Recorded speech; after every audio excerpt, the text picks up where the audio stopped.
дуруд мефиристам ба бинандагони бениятгиромии радио зудӣ ва шаҳлогул хоҷа ҳастам. То чанд дақиқа дигар ҳамроҳи шумо соати 10 ба вақти Прага бо хабарҳои тоза ва ёдатон наравад ки соатпас барномаи хабарӣ дорем ва ҳамаи шумо азизонро дар ин барнома мунтазир хоҳем буд бо гузоришҳои рӯз аз Тоҷикистон ва ҷаҳон.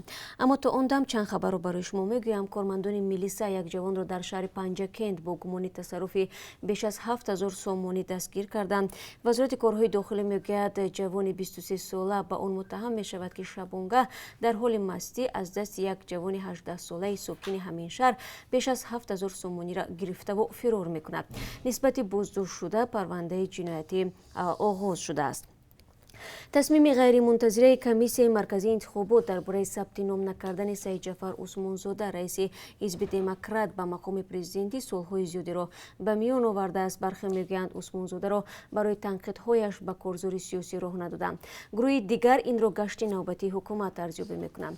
комиссияи марказии интихобот ва райпурсии шоми 14 сентябр хабар дод ки дархости Саидҷафар Усмонзода барои ширкат дар интихоботи президентӣ рад шудааст. дар баёнияи кӯтоҳи комиссия омадааст санадҳои ҳизбу мутобиқ ба қонун набуд. Усмонзода дирӯз ба радиозудӣ гуфт мушкил сари имзо аст, аммо нахост дар ин бора зиёд суҳбат кунад. раиси ҳизби демократ гуфт ҳоло танҳо шикоят ба додгоҳ мемонад ки ӯ ба ин роҳ намеравад, чун аллакай муҳлати сабти номи номзадҳо ба анҷом расидааст.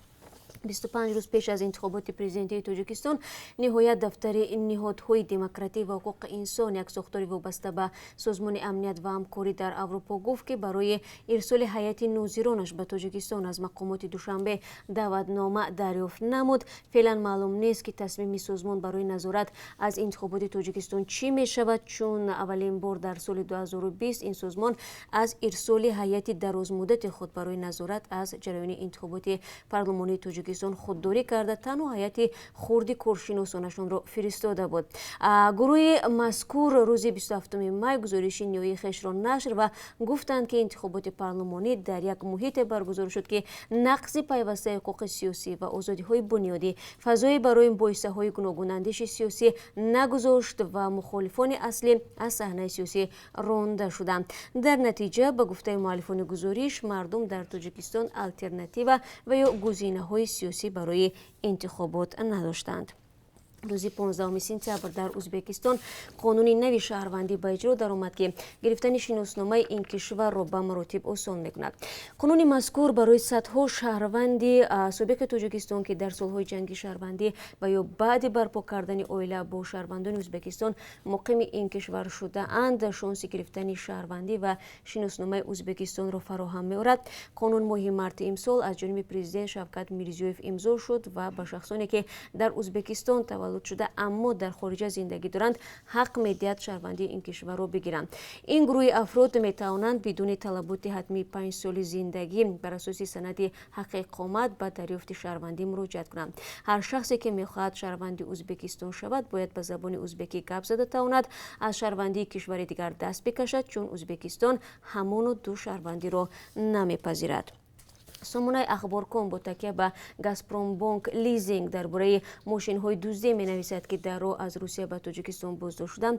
ба қавли манбаъ дар охири моҳи август кормандони гумрук дар вилояти Бодканди Қирғизистон 2 мошини автовозро бо 16 нақлиёти сабукрав манъ карданд. тафтиш нишон додааст ки ин мошинҳо аз ҳудуди Русия дуздида шуданд.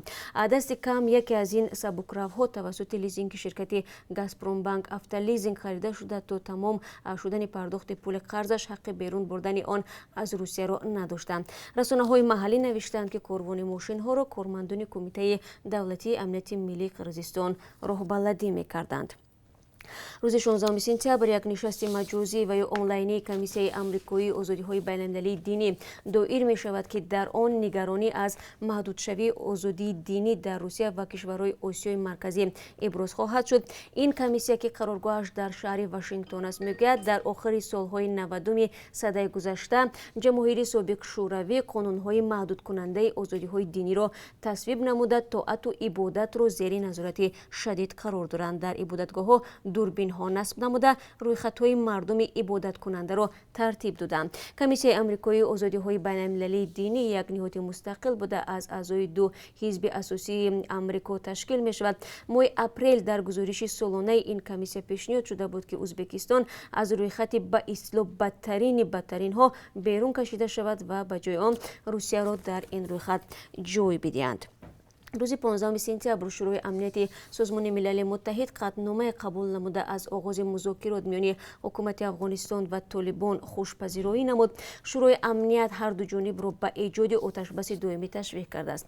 дар ҳамин санад тамдиди яксолаи кори миссияи сиёсии созмони милали муттаҳид дар Афғонистон тасдиқ шудааст. ҳукумати Афғонистон ва муттафиқонаш аз ҷумлаи паймони НАТО ва Иёлоти Муттаҳидаи Амрико аз Толибони афғон даъват карданд ки барои пешбурди раванди сулҳ ва хатми даҳсолаҳои ҷангу хунрезӣ ба оташбас ризоят бидиҳанд. музокироти ҳукумати Афғонистон бо Толибон охири ҳафтаи гузашта дар Қатар шурӯъ шуда.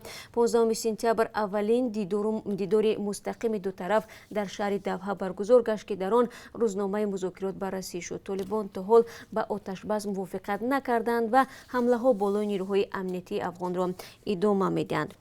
бинандагони азиз, дар ин дақиқаҳо барои шумо ёдоварӣ мекунам вобаста ба парвозҳои давомдор ё чартерӣ ки байни Тоҷикистон ва Русия ва ё баръакс аст. то ин лаҳзаҳо мо мунтазири хабарҳои нав дар ин бора ҳастем, чун тавре шумо медонед дирӯз аллакай нақшаи пешакӣ тартиб дода шуда дар вобаста ба парвозҳои чартерӣ ба поён расид ва мо мехоҳем бидонем ки ба мисли шумо оё парвозҳои чартерӣ идома мекунад ё не, ва агар дар давоми рӯз ин хабар ба дасти мо расид, мо шуморо дар ҷараён мегузорем. мунтазири хабарҳои мо бимонед. қарор аст аз 12 то 16 октябр имсол дар Беларус тамрини нирӯҳои 6 кишвари узви ОДКБ ё созмони паймони амнияти дастаҷамъӣ баргузор шавад. дар ин бора рӯзи 15 сентябр вазорати мудофиаи Русия хабар дод. бино ба ислои оҷонсии Интерфакс, дар ин тамрин нирӯҳои низомии Русия, Беларус, Арманистон, Қазоқистону Қирғизистон ва Тоҷикистон иштирок хоҳанд кард. баргузории тамрин дар ҳоли барномарезӣ шудааст ки беш аз як моҳ боз дар Беларус бо талаби истеъфои раиси ҷумҳур Александр Лукашенко ва баргузории интихоботи нави президентӣ тазоҳурот идома дорад. намояндагони мухолифин натиҷаи интихоботи 9 августро намепазиранд. бинандагони азиз, бо ин хабар мерасем ба поёни суҳбати ин соат ва ман ҳамаи шуморо дар барномаи хабарӣ бозам мунтазир хоҳам буд. умедворам шумо бо мо мепайвандед. рӯзи хуб дошта бошед ва ташаккур ки бо мо ҳастед.